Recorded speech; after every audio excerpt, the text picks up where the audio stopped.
Assalamualaikum warahmatullahi wabarakatuh. Nama saya Maulida Rahmadia dari Program Studi Sastra Indonesia, Fakultas Sastra Universitas Pamulang.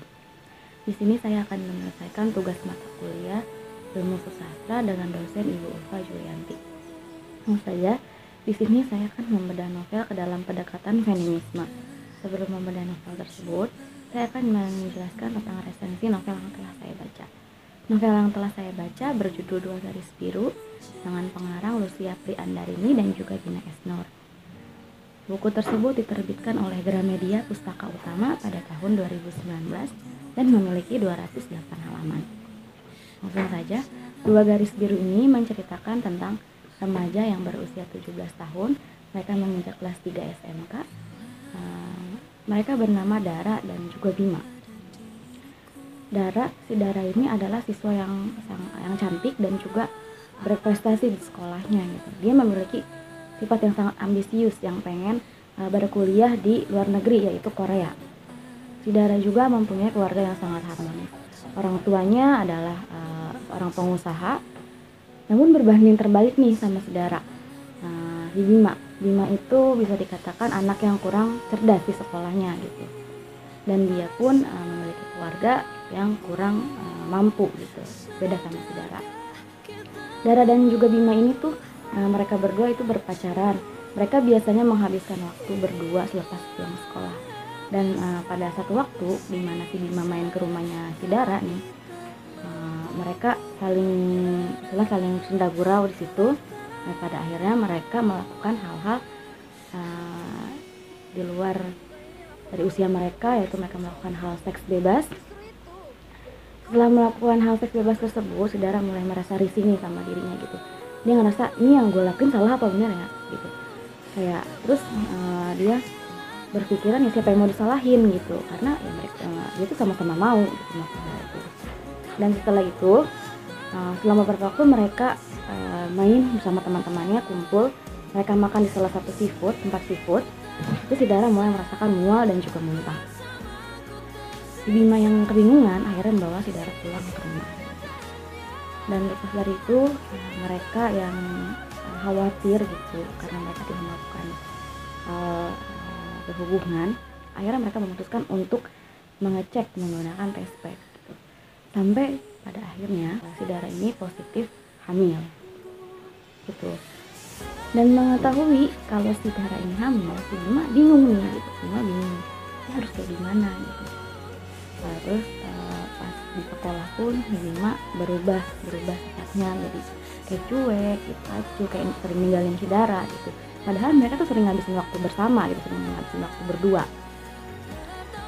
Akhirnya mengetahui si Dara ini hamil, si Bima berusaha untuk pengen menggugurin kandungannya si Dara gitu. Sampai pada akhirnya si Bima pergilah ke orang yang bisa menggugurkan kandungan. Di situ ada momen di mana si Dara melihat buah stroberi yang dia merasa ukuran stroberi tersebut itu sama halnya dengan usia kandungannya si Dara. Akhirnya si Dara menarik tangannya si Bima dan bilang, kamu bisa ngerasain ini kan Bim? Si Dara tuh kayak marah, emosi. Dan akhirnya Dara mengurungkan niatnya untuk menggugurkan kandungannya gitu. Singkat cerita, keesokan harinya mereka kembali bersekolah. Mereka ada eskul olahraga.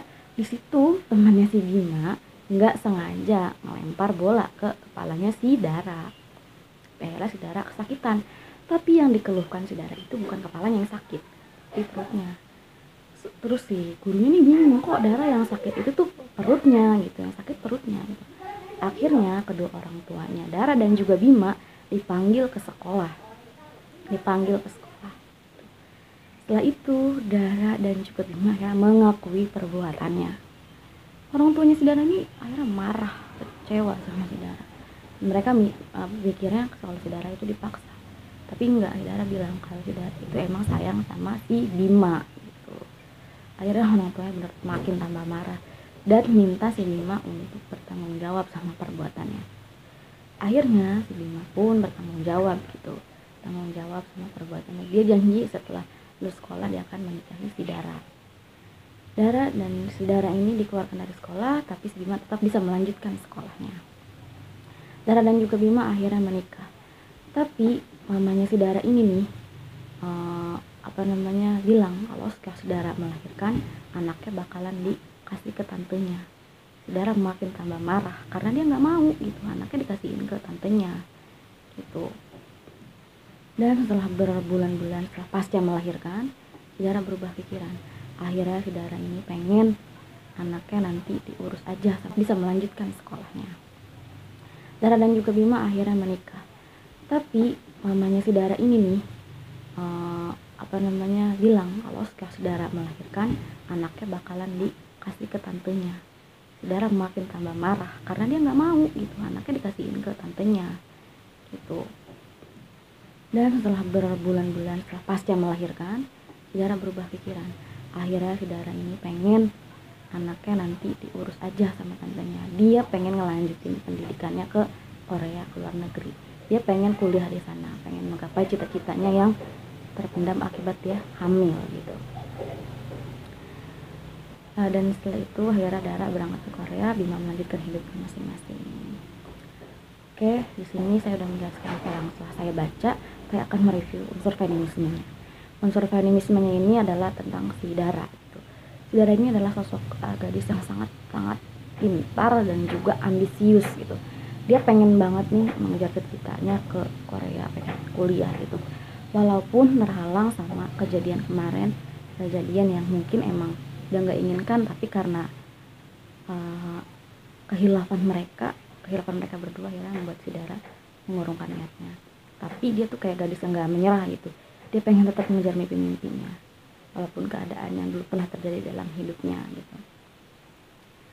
Dan di sini saya akan mereview kelebihan dan kekurangan novel tersebut. Kekurangan novel tersebut mungkin saya bisa baca karena ini ceritanya agak sedikit menggantung ya. Mungkin di endingnya itu masih belum jelas nih anaknya si Dara ini beneran dikasihin ke tantenya atau diurus sama mamanya gitu. Terus cover novelnya juga mungkin menurut saya kurang menarik aja, warnanya gitu mungkin kurang menarik. Terus depannya pun kurang diisi biodata penulisnya gitu. Terus kelebihan dari novel tersebut, ini novelnya sangat mengedukasi remaja di bawah umur, remaja yang masih sekolah yang berusia 17 tahun untuk lebih mengetahui apa itu seks bebas, untuk tidak melakukan hal-hal yang seharusnya tidak mereka lakukan gitu. Tidak melakukan hal-hal seperti itu, seperti si Bima sama si Dara gitu. Karena edukasi seks bebas ini sangat penting buat remaja gitu. Mungkin kalian ngelakuin hal tersebut mungkin kayak seneng, tapi setelah kejadian seperti itu dampaknya sangat amat berpengaruh gitu. Mungkin entah kalau misalnya pasangan kita yang mau bertanggung jawab, kalau misalnya enggak, ya udah kita ditinggalin dan cita-cita kita bakal hancur gitu. Tapi belajar lagi dari si Dara, walaupun dia pernah melakukan hal kayak gitu, dia tidak pernah menyerah gitu. Mungkin ini aja yang dapat saya sampaikan dalam membedah novel Bidadari Biru.